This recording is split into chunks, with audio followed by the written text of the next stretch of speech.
ठीक है। तो बच्चों देखो इस सवाल इस परिपथ में कह रहा है वैद्युत धारा I का मान ज्ञात कीजिए।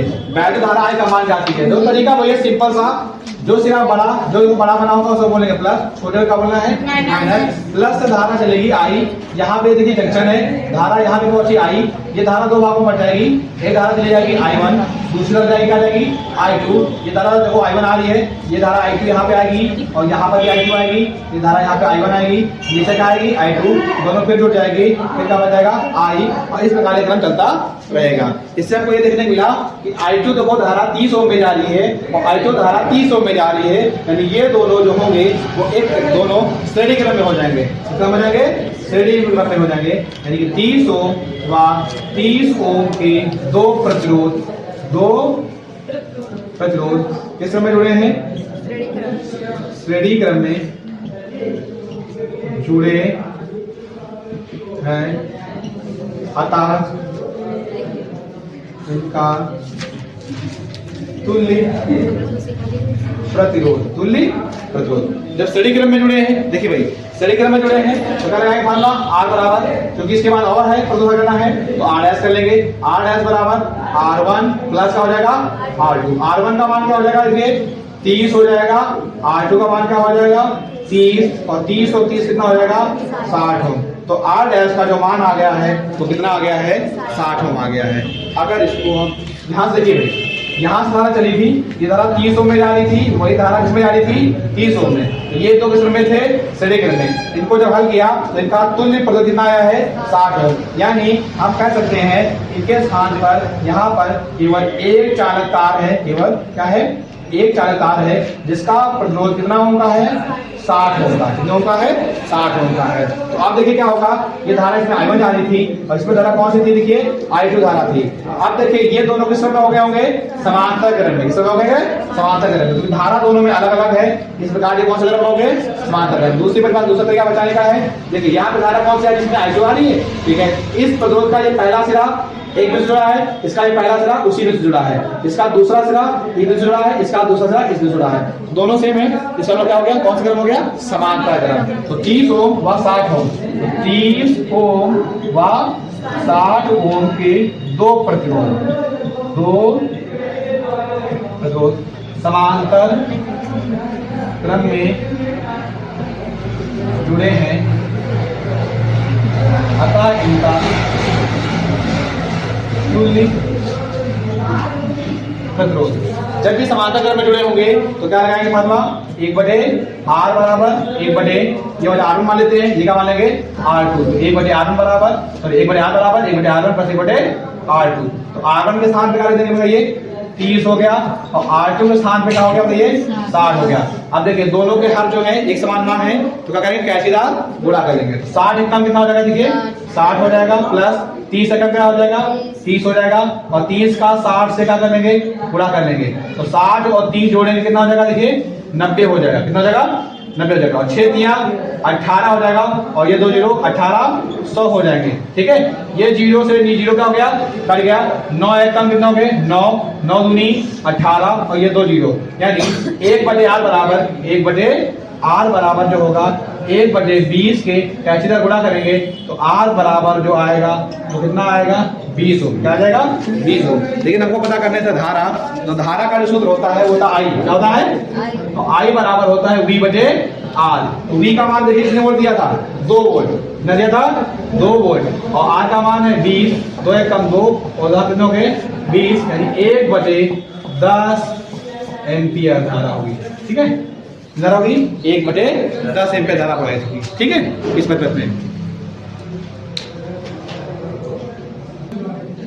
ठीक है, आप देखते हैं व्हीट स्टोन सेल का सवाल सबसे ज्यादा इंपॉर्टेंट पेपर में यही आएंगे। ठीक है, ये सवाल आता भी है और ध्यान समझिए कैसे करेंगे। ठीक है, जब भी ऐसा सवाल पता ऐसे दिया ना हो कि चतुर्भुज के क्रम में दिया हो, ठीक है, चतुर्भुज के क्रम में दिए हो, 4 पद दिए हो 1 2 3 4 ऐसे दिए हो, ठीक है, और बीच में पद दिया हो तो आप ज्यादातर 90% वो व्हीट स्टोन सेतु के सिद्धांत से ही लगेंगे।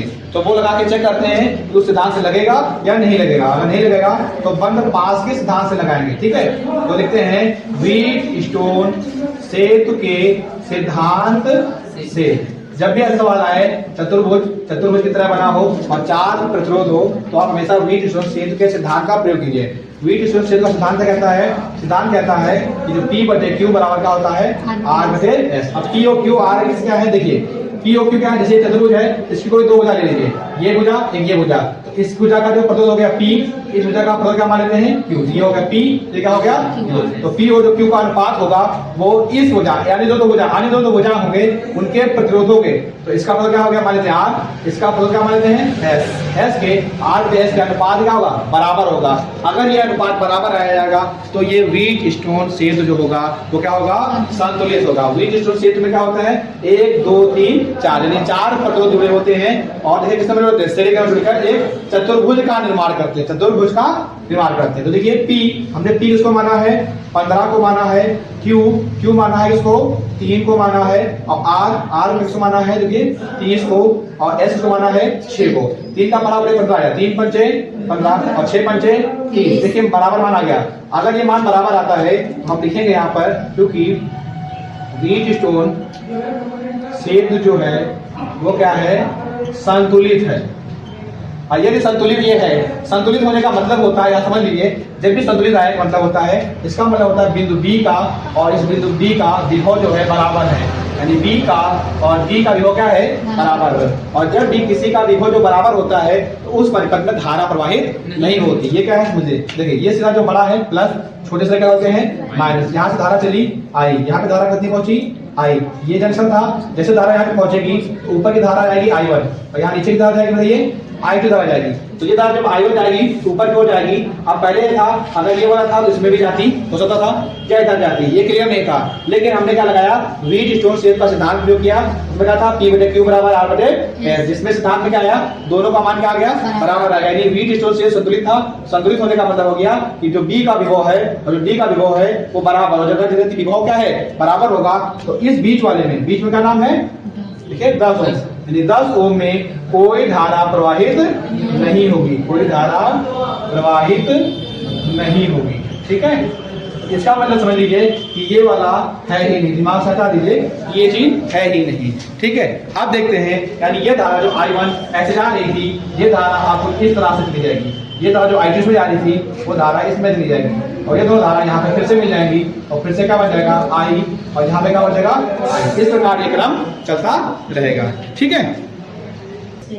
देखिए भाई यहाँ देखिए यानी इसका मतलब है 15 ओम में धारा कितनी I1 है और 3 ओम में भी धारा कितनी है I1 है, यानी जो 15 ओम है वह जो 3 ओम है इनके जो दोनों प्रतिरोध होंगे वो किस क्रम में होंगे, श्रेणी क्रम में होंगे, श्रेणी क्रम में होंगे। अगर श्रेणी क्रम में होंगे तो लिखेंगे अतः इनका तुल्य प्रतिरोध और श्रेणी क्रम में जब होते हैं तो तुल्य प्रतिरोध जो होता है उसको R लिखते हैं। तो R बराबर क्या होता है R1 plus R2 plus R3, इस तरह से, क्योंकि दो ही है, R1 होगा ये होगा R2, ये होगा 15 और ये होगा 3 और 15 3 कितने हो गए 18, ये हो जाएगा R' मान लेते हैं, क्या मान लेते हैं R'। इसी प्रकार नीचे वाले देखिए इसमें I2 जा रही है 30 ओम में और 6 में क्या जा रही है I2, दोनों में धारा सेम है, तो ये दोनों किसमें हो जाएंगे श्रेणी क्रम में। तो क्या लिखेंगे हम लोग भाषा लिखेंगे 30 ओम व 6 ओम, 30 ओम व 6 ओम के दो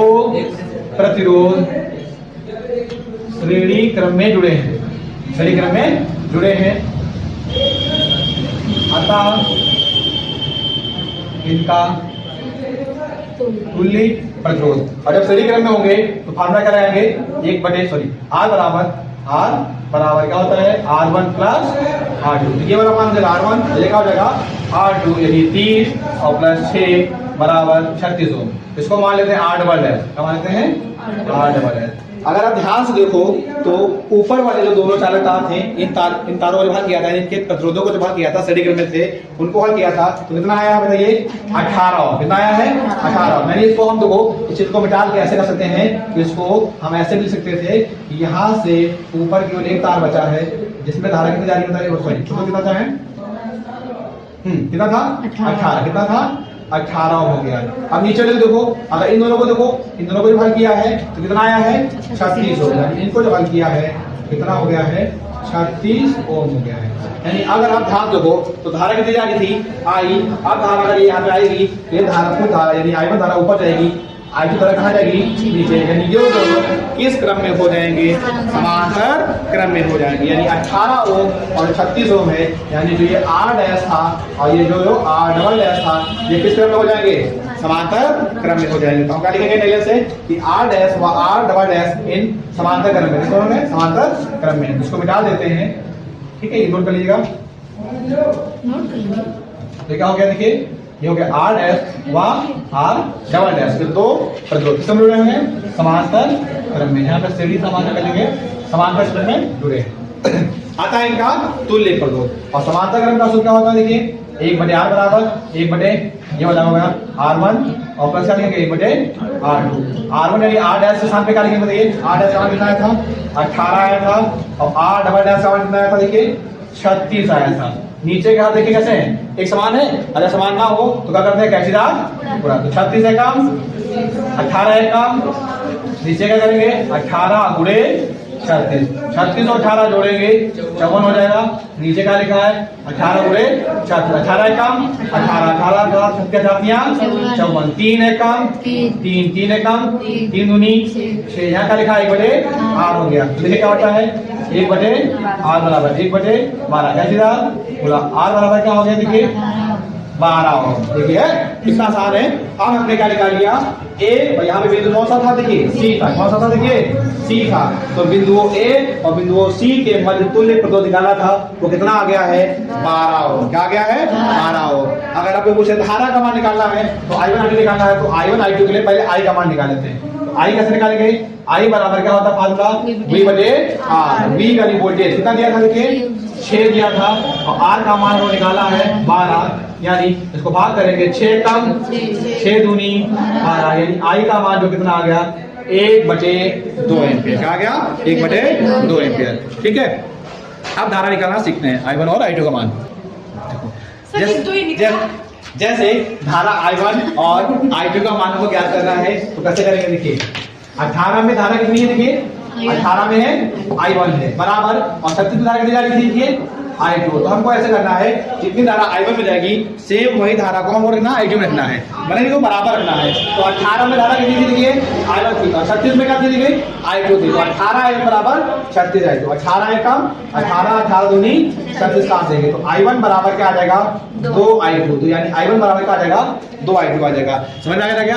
अब देखिए धारा हम लोगों ने भेजी कितनी थी धारा, यहाँ से धारा गई थी I, और I बढ़ गई थी मेरी I1 में, और इसमें बढ़ गई थी I2 में। देखिए I1 बराबर क्या आया है देखिए 2I2, तो I1 के स्थान पे क्या लिखते हैं 2I2, और प्लस का लिखा था I2, 2 और 1 कितने हो जाएंगे 3I2, और I का मान हम लोगों ने निकाला था, कितना निकाला था देखिए 1/2, 3 का 2 से गुणा कर दोगे 1/6 एम्पियर, तो I2 का मान कितना आ गया 1/6 एम्पियर। अब देखिए यहाँ पे क्या लिखा था I1, तो I1 बराबर क्या था 2 गुणे I2, और I2 का मान कितना है 1/6, 2 कम 2 तिया 6, तो I1 बराबर कितना आ गया 1/3 एम्पियर। इस प्रकार I1 और I2 के मान भी क्या हो गए पता हो गए। ठीक है, कभी कभी क्या कहता है देखो, जैसे पूछ लेगा कि 36 ओम ये दिया है, 36 ओम के शिरों पर विभवांतर बताइए। क्या बताइए विभवांतर बताइए। तो विभवांतर का मतलब क्या होता है V, और V बराबर क्या होता है हमारा I/R। तो देखिए भैया इस वाले में I नहीं है, कितनी है यहाँ पर देखिए I2 है, तो यहाँ पर क्या लिखेंगे I2, और I2 का मान कितना आया था देखिए 1/6 आया था, तो यहाँ लिखेंगे 1/6, और R का मान कितना था देखिए 36 था, 6 कम 6 36, तो कितने वोल्ट हो जाएगा 6 वोल्ट, कितना हो जाएगा 6 वोल्ट। तो इसका कितना आ गया देखिए 6 वोल्ट आ गया। अगर 18 को हल करेंगे, अगर 18 को हल करते देखिए भाई हम समझा दे रहे हैं, समझिए 18 को हल करते इसको समझा दो, मान लेते 18 का हल करते देखिए इसका कितना आया है 6 वोल्ट, तो इस वाले पर वोल्ट आया है कितना 6 वोल्ट। 18 को हल करते हैं तो 18 ओम के सिरों पर विभवांतर करेंगे, तो देखिए 18 ओम में धारा कितनी जा रही थी देखिए बताइए I1 था, I1 हो गया। I1 का मान कितना निकाला हम लोगों ने देखिए 1/3 निकाला है, और बोले क्या लिखा था R का मान क्या है देखिए 18 है। ठीक है, 3 कम 3 किचन 18, तो कितना वोल्ट हो गया 6 वोल्ट। इसके अंदर ऊपर विभवांतर कितना हो गया बताइए, V बराबर कितना हो गया 6 वोल्ट हो गया। ठीक है, तो यहाँ पर भी कितना है 6, यहाँ पर भी कितना है 6, तो ये समझ आ गया। ठीक है, इस सारे विभवांतर ही निकाल सकते हैं। ठीक है, कोई दिक्कत नहीं। अब चलते हैं नेक्स्ट सवाल में, तो सीखते हैं अच्छे से। देखिए भाई, ऐसा कोई सवाल आए तो कैसे क्या करेंगे, हमको क्या करना है, इस वाले प्रतिरोध को इसको पकड़ के सोच लीजिए ऐसे ले आएंगे नीचे, इसको पकड़ के ऐसे ले आएंगे, यानी ऊपर कौन सा रहेगा, देखिए ध्यान दीजिए, ऊपर बिंदु रहेगा A, नीचे कौन सा बिंदु ये वाला आ जाएगा बताइए B आ जाएगा। यहाँ पे कौन सा दिया था बताइए C, और यहाँ पर कौन सा था देखिए D था। तो कुछ इस तरह से C से देखिए A, C से A जो है 5 ओम, तो C से जो A था तो कितने ओम का हो जाएगा 5 ओम का, और A से D जो था कितने ओम का था 10 ओम। A से D जो हो गया 10 ओम। C से B देखिए, C से B को देखिए 4 ओम, तो इसको देखेंगे ऐसे इस तरह से, कितना हो गया 4 ओम। और B से D जो था वो कितना दिया था X ओम, कितना दिया था X और ओम दिया है ना।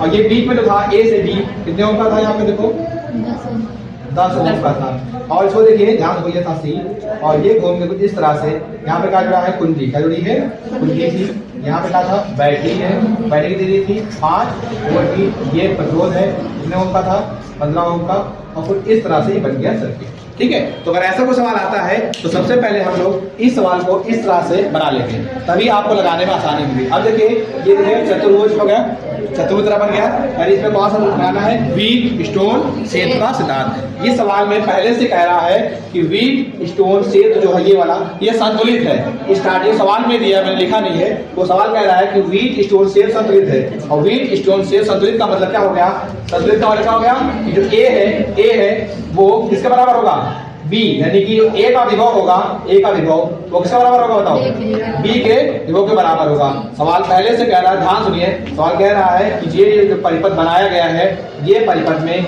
व्हीट स्टोन सेतु संतुलित है। यदि संतुलित है इसका मतलब है A और जो B है इसका विभव क्या होगा बराबर होगा, अगर विभव बराबर होगा इसका मतलब जो है जो बीच में क्या लिखा है 10 ओम, तो 10 ओम में कोई भी धारा प्रवाहित नहीं होगी, ये मतलब हो गया, यानी इस वाले में कोई इस परिपथ में कोई धारा प्रवाहित नहीं होगी। सोचो ये दिया ही ऐसे नहीं है, आप तुमको आसान लगेगा समझाने में। ठीक है, अब देखिए इसमें कौन सा लगाएंगे, व्हीट स्टोन सेतु का सिद्धांत। क्या लगाएंगे, व्हीट स्टोन सेतु के सिद्धांत से।